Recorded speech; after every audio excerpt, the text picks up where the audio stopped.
Unable to find food, the mother could only offer a gentle comfort to her hungry chick, but she didn't give up. Now, luck was on her side. She caught a big fat green worm. What happened next was a true display of a mother's love. The worm was so large that the tiny hatchling struggled to swallow it.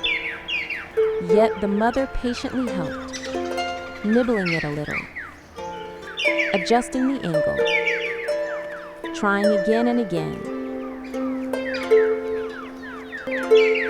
and again. Finally, she did it.